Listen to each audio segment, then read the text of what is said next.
Dear student, मूल अधिकार के कक्षा 3 में मैं आपका तहे दिल से स्वागत करता हूं। एक और दो आप लोगों ने YouTube पे देख ही लिया होगा, आज तीसरा हम लोग पढ़ने जा रहे हैं। और सबसे इम्पोर्टेंट बात क्या है कि क्या हम मूल अधिकार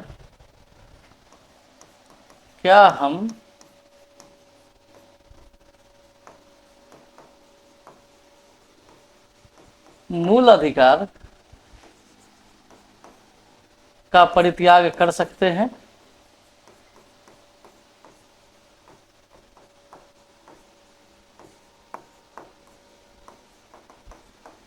क्या हम मूल अधिकार का परित्याग कर सकते हैं? देखिए, अमेरिका में तो कर सकते हैं, क्योंकि अमेरिका में गन रखना एक मूल अधिकार है, तो अमेरिका में मूल अधिकार का परित्याग हो सकता है। लेकिन तो क्या भारत में हो सकता है? जी नहीं। भारत में आप किसी भी कंडीशन में मूल अधिकार का त्याग नहीं कर सकते हैं। जैसे कि आर्टिकल 21 है आपका जीवन जीने का अधिकार, तो ऐसा नहीं जीवन जीने का अधिकार में आपने फांसी लगा लिया, ये आप नहीं कर सकते, ठीक है, क्योंकि जीवन जीने का अधिकार में मृत्यु का अधिकार शामिल नहीं है। तो भारत में किसी भी परिस्थिति में आप मूल अधिकार का परित्याग नहीं कर सकते, ठीक है। अब हम लोग चलते हैं पार्ट 3, आर्टिकल 12 से 35 के बीच में, ठीक है। अब आर्टिकल 12 क्या कहता है, इसको समझिए। आर्टिकल बताता है राज्य की परिभाषा। क्या बताता है आपका? राज्य की परिभाषा। राज्य किसे कहेंगे, ठीक है।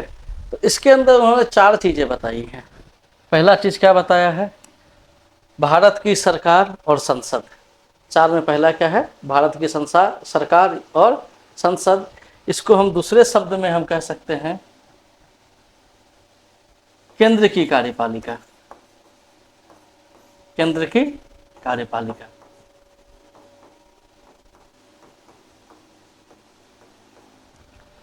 दूसरा है क्या? राज्य की सरकार और विधानमंडल। इसका मतलब राज्य की कार्यपालिका।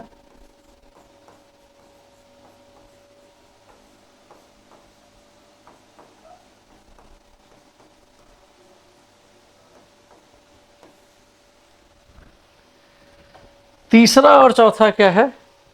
भारत के क्षेत्र के भीतर या भारत सरकार के नियंत्रण के अधीन सभी स्थानीय। तो जो तीसरा होता है वो होता है आपका स्थानीय प्राधिकार।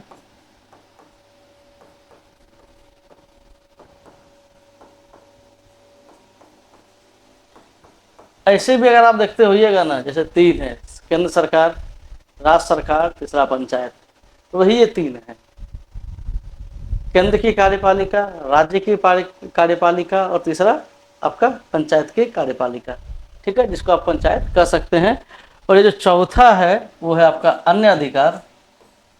सबसे ज्यादा अगर आपको कोई टेंशन देता होगा तो वो देता है अन्य अधिकार।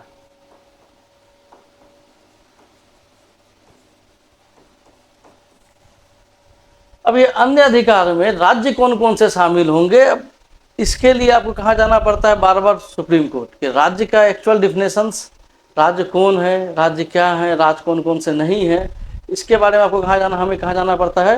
Supreme court. वही हमें बताता है गाइडलाइन के ये राज्य हैं, ये राज्य नहीं है।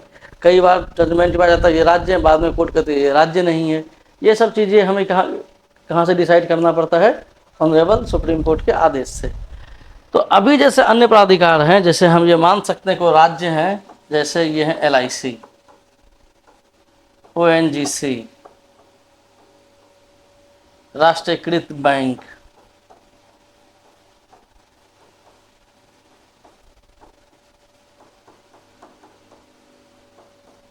राष्ट्रीयकृत बैंक, विश्वविद्यालय,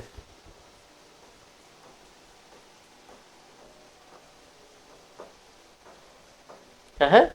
विश्वविद्यालय। क्योंकि विश्वविद्यालय में ये लाइन संविधान में कहीं नहीं लिखा है विश्वविद्यालय कौन से, तो हम ये मान के चलते हैं सारे विश्वविद्यालय, चाहे वो केंद्रीय विश्वविद्यालय हो, चाहे वो राज्य के विश्वविद्यालय हो, चाहे वो प्राइवेट विश्वविद्यालय हो। ये सारे क्या हैं आपके एज ए स्टेट बिहेव करेंगे। इसमें क्या है ना, हाई कोर्ट और सुप्रीम कोर्ट राज्य के परिभाषा में नहीं आता है, लेकिन अगर हाई कोर्ट के चीफ जस्टिस राज्य के परिभाषा में आएंगे, ये आप याद रखिए, थोड़ा एक्सेप्शन टाइप का लग रहा होगा कि हाई कोर्ट के चीफ जस्टिस जब प्रशासनिक कार्य में आएंगे,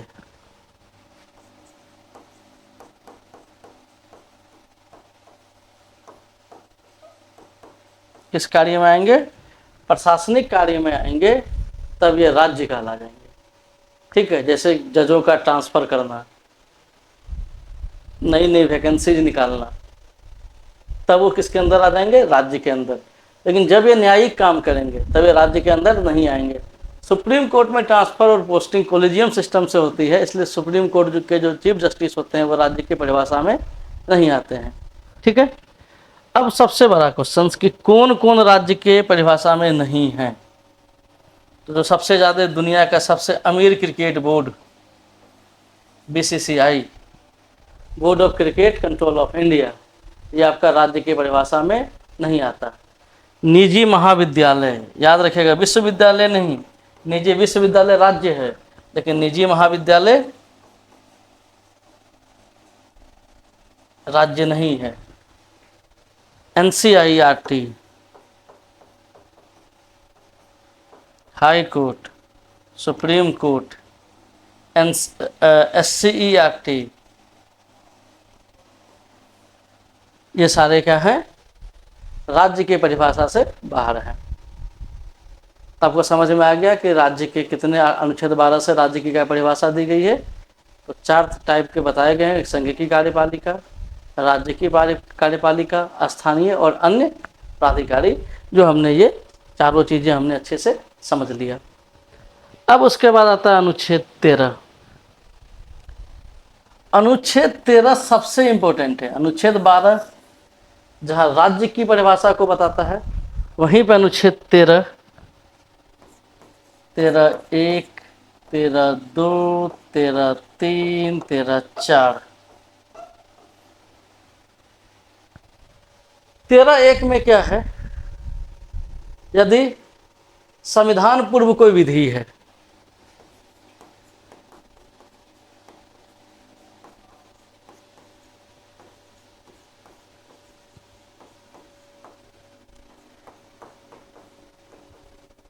संविधान पूर्व कोई विधि है, मतलब 26 जनवरी 1950 को जब हमने कोई कानून बनाया, जब हमने संविधान लागू किया, उससे पहले अगर कोई विधि है और यह विधि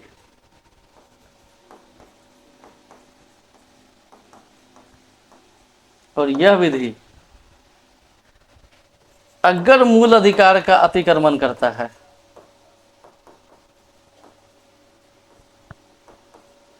अगर मूल अधिकार का अतिक्रमण करता है,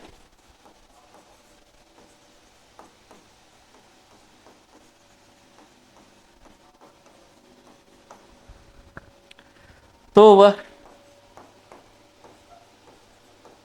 वहां तक शून्य घोषित की जाएगी।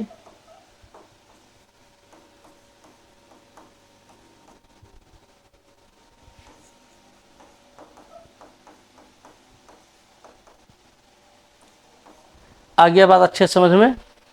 क्या कि अगर कोई विधि क्या है, संविधान पूर्व विधि है, लेकिन वह विधि अगर मूल अधिकार का किसी भी तरीके से अतिक्रमण कर रही हो, तो वह विधि वहां तक क्या हो जाएगा, शून्य घोषित हो जाएगा। ठीक। 13(2) क्या है कि संसद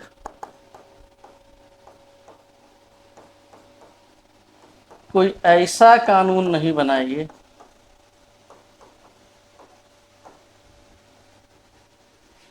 संसद कोई ऐसा कानून नहीं बनाएगी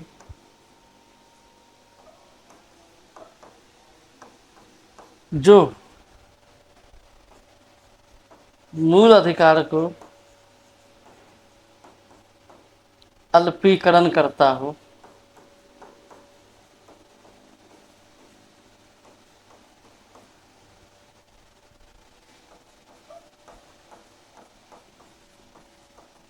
वह कानून या विधि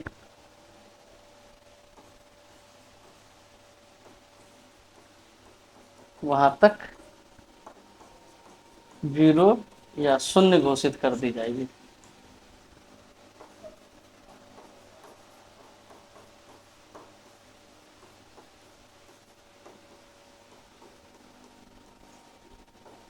मतलब साफ है कि संविधान 26 जनवरी 1950 के बाद संसद अगर कोई एक ऐसा कानून बना देती है जो मूल अधिकार का अतिक्रमण कर रही हो, तो वहां तक, जहां तक कि मूल अधिकार का अतिक्रमण हो रहा है, वहां तक क्या होगा, वो मूल अधिकार शून्य घोषित कर दिया जाएगा। तीसरे में दिया गया है विधि की परिभाषा।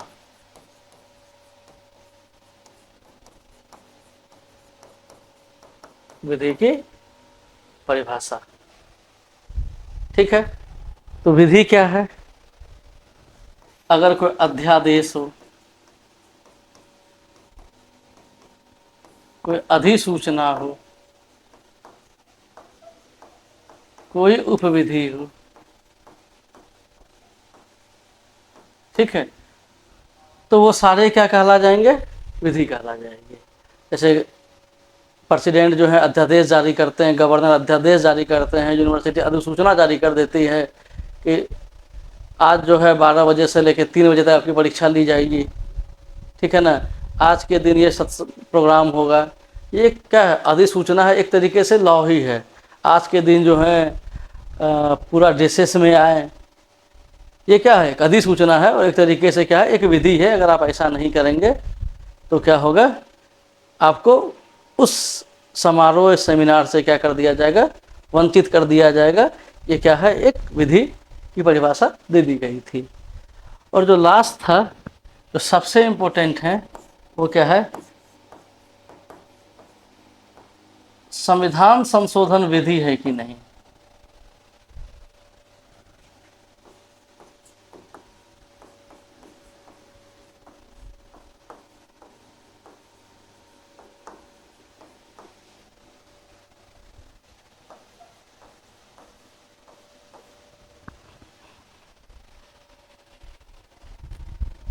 तो अब संविधान संशोधन विधि है कि नहीं, अब इस पर बहुत ज़्यादा डिबेट चला।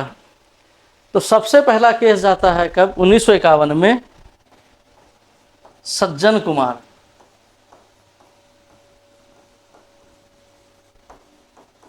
वर्सेस यूनियन ऑफ इंडिया, जहां पे सर्वोच्च न्यायालय ने कहा कि संविधान संशोधन विधि नहीं है। भाई क्यों विधि नहीं है? तो इसीलिए ये विधि नहीं है कि संविधान संशोधन करने के लिए क्या चाहिए? विशेष बहुमत। क्या चाहिए? विशेष बहुमत।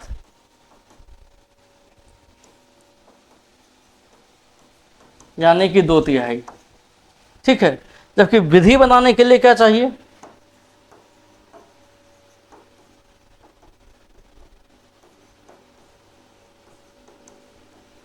साधारण बहुमत।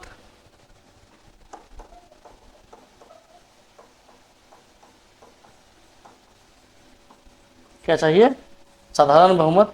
इसलिए उन्होंने कहा कि साधारण बहुमत से ही आप विधि बना सकते हैं, जबकि संविधान संशोधन आप क्या करते हैं?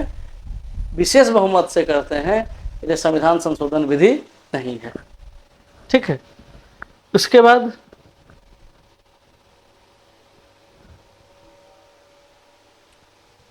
उन्नीस सज्जन कुमार के मामले में भी सुप्रीम कोर्ट ने यही निर्णय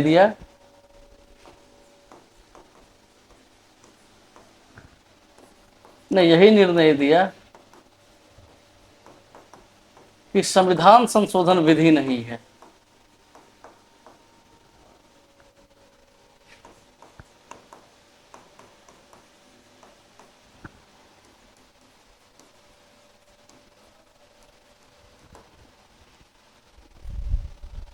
लेकिन 1967 में एक ऐसा केस आया जिसको हम लोग कहते हैं गोपालनवाद। गोपालनवाद, जिसने पूर्व के दिए गए सारे निर्णय को एक ही झटके में सर्वोच्च न्यायालय ने पलट दिया। 11 बेंच की जज बैठी, और आप जानते हैं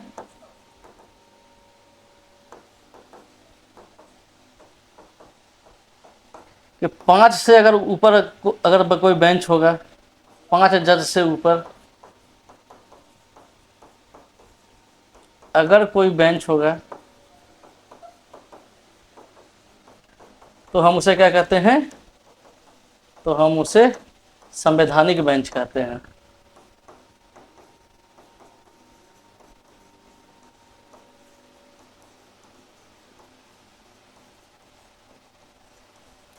तो 11 जजों की बेंच थी, उसमें चीफ जस्टिस थे सुब्बा राव साहब। उन्होंने क्या कहा? उन्होंने कहा गोपालनवाद में कि संविधान संशोधन एक विधि है। क्या संविधान संशोधन क्या है? एक विधि है।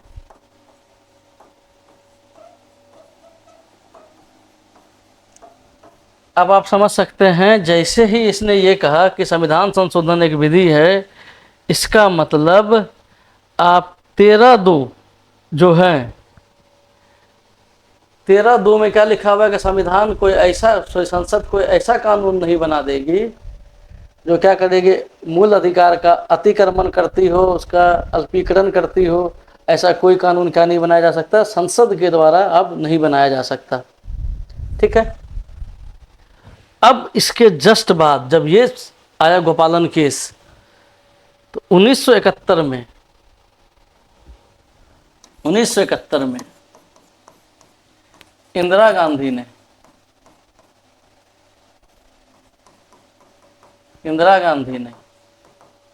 24वां संविधान संशोधन किया।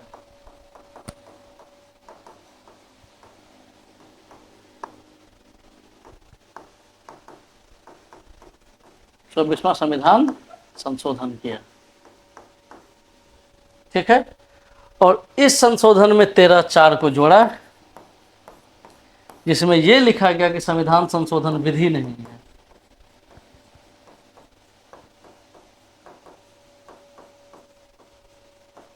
संविधान संशोधन विधि नहीं है।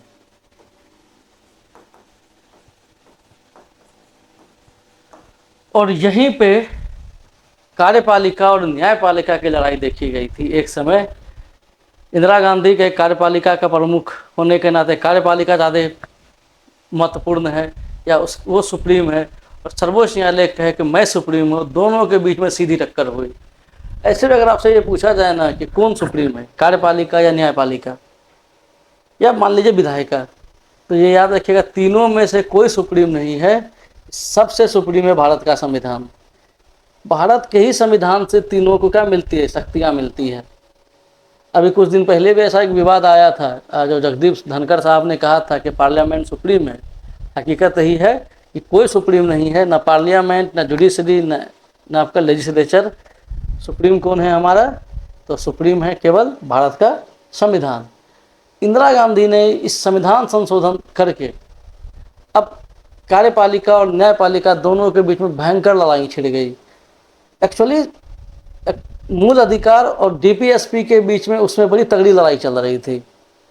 इंदिरा गांधी चाहती थी कि डीपीएसपी ऊपर हो, मूल अधिकार नीचे हो, और संसद न्यायपालिका का कहना था कि मूल अधिकार ऊपर हो और संसद डीपीएसपी क्या हो?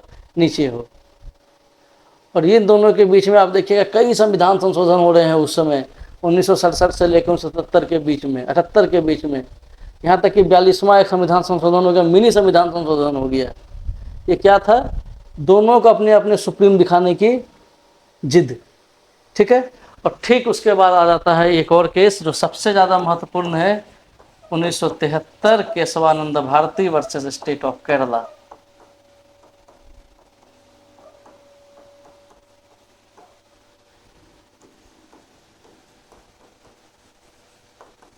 Versus state of Kerala. और यहाँ पर अब तक की सबसे बड़ी बेंच बैठी थी, 13 जजों की बेंच बैठी थी। और केशवानंद भारती क्या थे कि मठ को चलाने वाले थे। इस केस को हम लोग डील करेंगे कब? अब नेक्स्ट क्लास में। तब तक के लिए आपको धन्यवाद।